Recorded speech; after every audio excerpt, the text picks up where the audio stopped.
Election day approaches, we know you have questions. Voter registration, absentee ballots, where and when to vote. On air, online, and on our social channels. And on the Fox 61 News app. Expect more from Fox 61 News. Well, thanks for staying with us. Senator Chris Murphy back in the state after a monumental Senate vote last week. The confirmation of now Justice Amy Coney Barrett to the Supreme Court. It's a nomination the senator opposed. Senator Murphy, though, joining us this morning. Thanks for being here.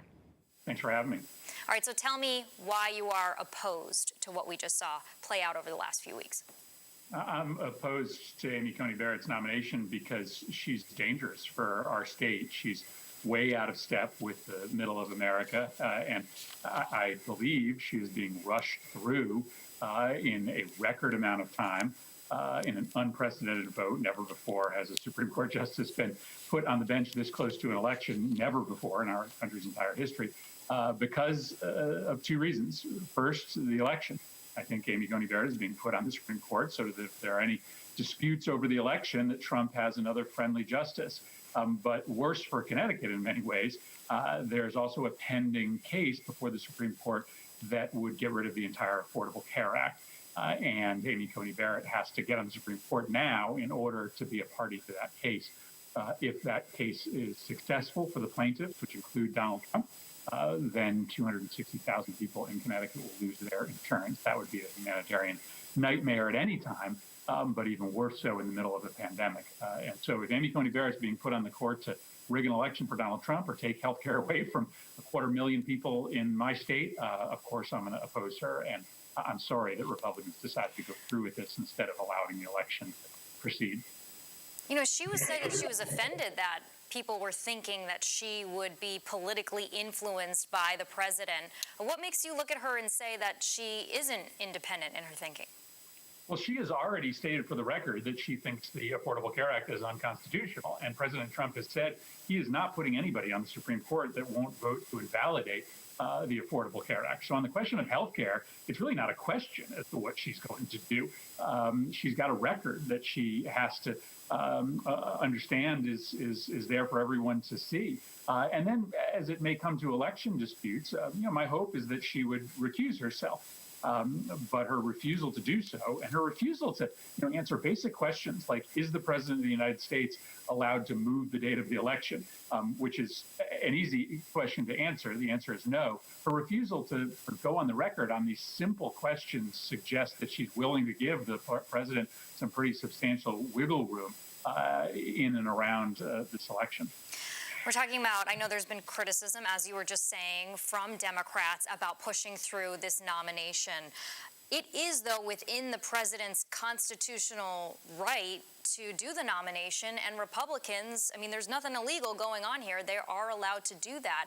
And they say that if Democrats, were in the same position, they would go forward with this. Are you telling me you all wouldn't? What I'm saying is that Republicans need to be held to their word. And it is true, Republicans are not doing anything illegal, but Republicans stopped President Obama from getting a nominee to the court because of a principle that they declared. And that principle in 2016 was that no president should be able to put somebody on the Supreme Court in the last year of their term. That's why they said they blocked Merrick Garland.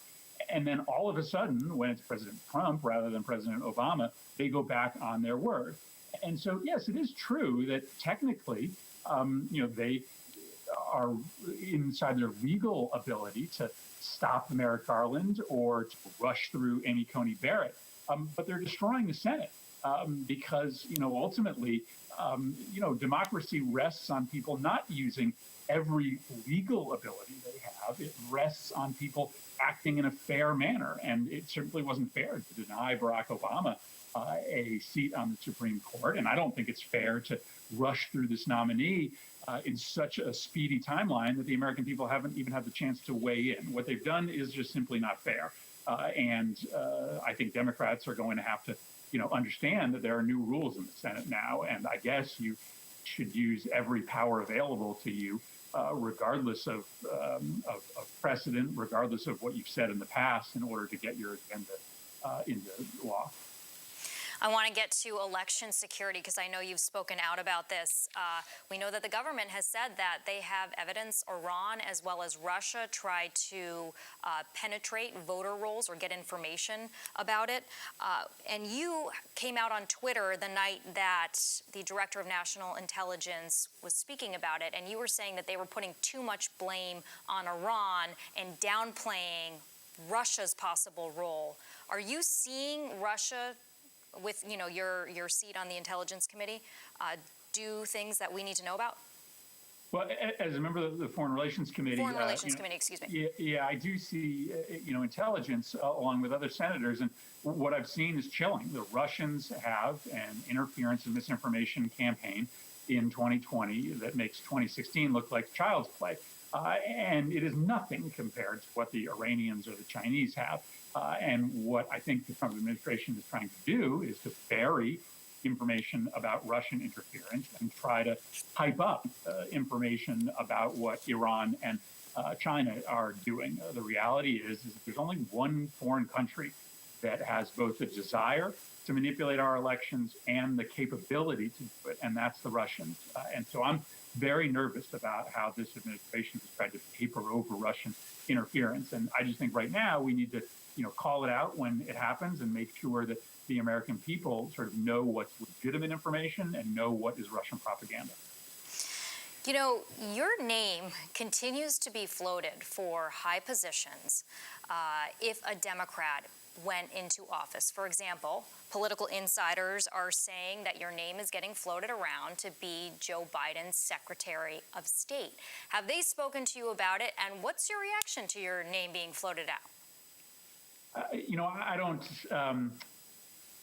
give much credence to these lists. I'm sure every senator is probably going to find their name on one of these lists. Obviously, I care a lot about American national security. I've been in conversations throughout the campaign with Vice President Biden's team about how he can make it clear to the American public that he's going to repair the damage done by the Trump administration to this country's credibility and security around the world. But I have a great job. I really do love being a U.S. Senator from Connecticut. I would occasionally show up on these lists of folks who might run for president in 2020. And I told people over and over again that I wasn't running for president because I love representing my state, the state that I grew up in, the state that my grandparents grew up in the United States Senate. And that's my plan, is to do a good job in this capacity for as long as the people of Connecticut will allow me. But if the Biden camp came to you and said, hey, we want you to be Biden's Secretary of State, I mean, I'm not hearing you saying no to that completely. Would you consider it? I guess what I'm saying is that there's a number of things that have to happen before that conversation will ever to take place. And one of them is Joe Biden winning the election. And so I'm going to be spending all of my time between now and Tuesday trying to get Joe Biden elected. I'm headed tomorrow, the day after we speak, to Pennsylvania to campaign for him there. I think I'm just going to take one step at a time. Battleground state, Pennsylvania. Okay. Senator Chris Murphy, we appreciate your time this morning, and thank you for answering our questions here. Thanks, Jen. All right, ahead, we're going to talk with a lead Republican voice in the state, Connecticut GOP Party Chair, J.R. Romano. And later, the fight for the 5th District, Congresswoman Jahana Hayes and her Republican challenger, David X. Sullivan, right here. Stay with us.